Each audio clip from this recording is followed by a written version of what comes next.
ang demon god at devil expert na ginawang darkest moment ang liwanag. Well, isa na namang napaka-exceptional na laban ang mangyayari in this chapter mga lods na masasabi nating 10 out of 10 ang laban na to. Nasa tugatog talaga ang moment na to mga lods dahil first time na magkakaroon ng 4 na devil sa iisang devil union at ang dark shadow magic na pinagsamang kapangyarihan na siyang gumawa ng ganito ka-massive na damage. Kaya huwag na nating patagalin pa. Let's go! And please like and subscribe sa ating YouTube channel mga lods at mag-follow sa ating Facebook page. Salamat!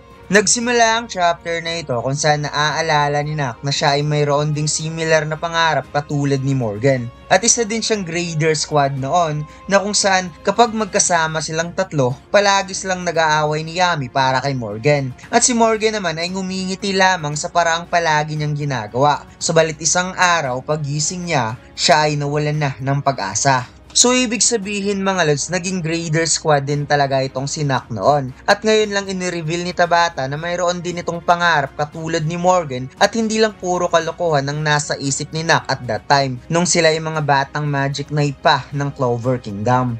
Pagkatapos, ipinakitang ngumingiti itong si Morgan at proud na sinabi kay Yami na si Julius ay hindi isang hamak dahil itinuturing niya itong isang tagapagligtas na magdadala ng tunay na kapayapaan sa mundo. Subalit, ibang kapayapaan ang gusto ni Captain Yami, sabay unleash ng matinding Dark Clock Dimensional Slash towards Morgan, ngunit gamit ang dark magic na tinataglay ni Morgan bilang isang paladin ay pasimple lamang inabsorb ang dimensional slash ni Captain Yami at napawika na ang patunay na hindi isang hamak si Julius ay dahil binigyan siya ng isang ganap na kapangyarihan at ang dark magic na gamit niya ngayon. Hindi makapaniwala si Captain Yami nang pinakawalan niyang atake ay hinila lamang at nilamon ng dark magic na siyang pinaka the best weapon ng kanyang kapangyarihan.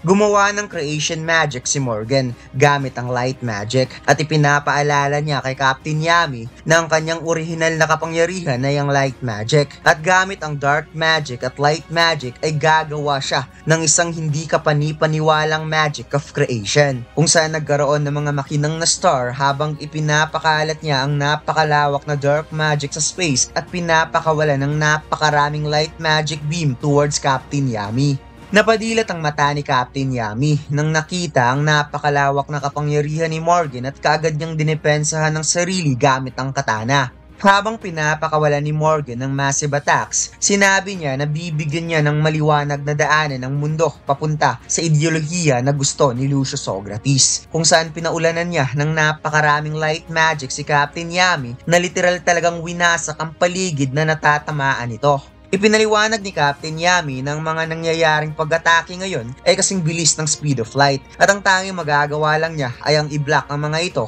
gamit ang kanyang Black Moon. At hindi siya binibigyan ni Morgan ng kahit kaunting opening to fight back. Nadagdag pa niyang kaya napakalakas ni Morgan ngayon dahil sa dark magic na mas lalong nagkakaroon ng matinding liwanag kaya kinumpirma ni Captain Yami na si Morgan na kaharap niya ngayon ay mas malakas compare sa isang Lucius clone na masasabi naman talaga nating malakas talaga ang Lucius clone mga lods dahil nahirapang talunin si Yuno sa isa sa mga ito at umabot ng ilang chapter bago niya ito natalo. At makikita natin ditong ngumingiti lang itong si Morgan habang tinatanong niya si Captain Yami kung hanggang kailan ito kayang pigilan ng kanyang mga pag-atake. Samantalang habang pinapanood ni Vice Captain Nak ang kanyang kapatid at ang matalik niyang kaibigan na naglalaban, patuloy pa rin itong lumuluha. Kaya biglang lumapit itong si Ichika sa tabi ni Nak at sinabing hindi niya alam kung gaano kalalim ang relasyon ni Nak sa kanyang kapatid. Subalit based sa narinig niya kay Asta, daw matapos daw siyang protektahan ng kanyang kapatid at lumaya sa kanilang homeland,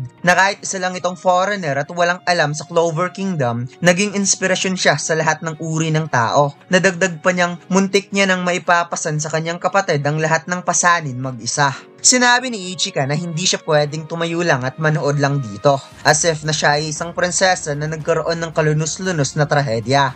Pagkatapos ipinakitang parang inulanan ng bomba mga kabahayan ng Clover Kingdom sa laban ni Captain Yami at Morgan, kung saan walang sinasantong gusali ang mga atake na lahat ng nadadaanan ay wasak talaga ang aabutin at kahit nagkaroon ng close quarter combat sa pagitan ni Morgan at Yami gamit ang kanilang espada, patuloy pa rin ang pag-unleash ng light magic sa paligid. Nahirapan si Captain Yami dahil masyadong mabilis si Morgan at hindi niya na ito masasabayan. Kaya sinabi ni Morgan, tapos na Yami, sumuko ka na lamang sa laban. Kung saan makikita nating tumalsik nga si Captain Yami at sinundan kagad ito ng napakaraming light magic upang tapusin kagad ng laban.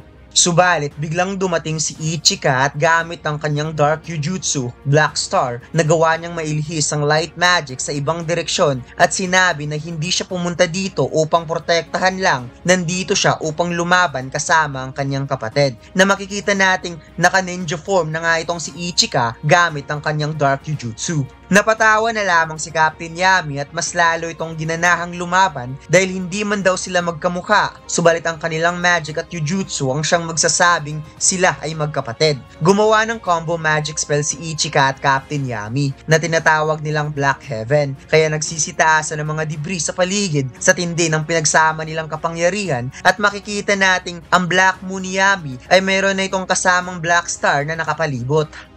At heto na nga mga lods ang pinakamaangas na pwede mong suotin sa Christmas party ngayong December, ang Speed Kingdom t-shirt. Isa ka ba sa fan ng Socrates family? Ito na yung chance mo para maging member ng Speed Kingdom. Well, ang front design natin mga lods ang Black Clover na kulay purple na mas pinagandahan natin. At syempre ang back design, ang Speed Kingdom na sobrang simple subalit napakaangas. Maangas talaga to mga lods dahil ito ang palagi kong sinusuot lalo na kung pupunta ako sa mall or vacation dahil hindi lang maganda at simple, lumilitaw talaga ang tunay na kulay. Available ang design na ito sa ating Shopee store at TikTok shop. Ang link ay nasa comment section. Sabay umatake ang dalawa towards Morgan at makikitang nagagawa ng sumabay ni Captain Yami dahil sa mga Black Star ni Ichika na nakapalibot sa kanila na siyang nagpapamisdirect sa mga light magic. Sinabi ni Captain Yami na hindi man nila kayang iswalo ang lahat ng atake, well kaya naman nila itong pabagsakin isa-isa, kung saan nagkaroon ng napakatinding laban sa depensa at opensa between dark magic at light magic. Samantalang habang pinapanood ni Vice Captain Nak ang mga nagmimistulang disco light na light magic, sinabi niya sa kanyang sarili na sinubukan daw niya itong gawin sa madaling paraan, na sabihin sa sarili na kaya niyang mamatay sa kahit anumang oras subalit ang pagluha ay hindi mitsa para tuluyang matapos ang kasalanan. At dito'y tinawag ni Vice Captain Nak ang apat na devils na sina Galos, Phyllis, Canis at Ecos upang sabay makipag-unite gamit ang Devil Union. At mukhang si Vice Captain Nak na talaga ang GOAT in terms of devil binding.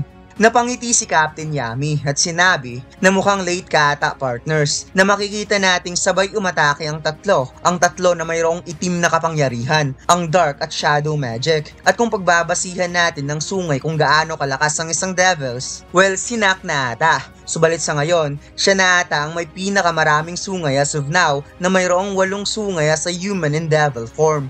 Humingi ng pasensya si Nak dahil pinaghintay niya itong si Yami habang si Morgan ay nagalak nang nakita ang kanyang kapatid na sabay nitong ginamit ang apat na devils in one form, realizing na ang kanyang kapatid ay napaka-talented talaga in terms of magic, kung saan muling nagpang-abot ang dalawa sa itaas upang maglaban. Habang si Ichika at Yami ay umiiwas sa mga gusali dahil hindi lang ang light magic ang kanilang iniiwasan dahil lumabas ang napakalaking shadow sa ilalim ng lupa kung saan gumawa ang tatlo ng pinagsamang magic spell na tinatawag nilang Dark Shadow Magic Walpurgis Night, na makikitang hindi mailarawan ng napakatinding laban sa daming nasisirang gusali at sa daming mga debris na nagsisitaasan dahil talagang sinasabayan ni Ichika at Yami ang napakaraming light magic habang seryosong mag-isang hinarap ni Vice Captain Nak si Morgan sa itaas, kaya napasigaw ang tatlo sa effort na kanilang ginawa para talunin lamang si Morgan.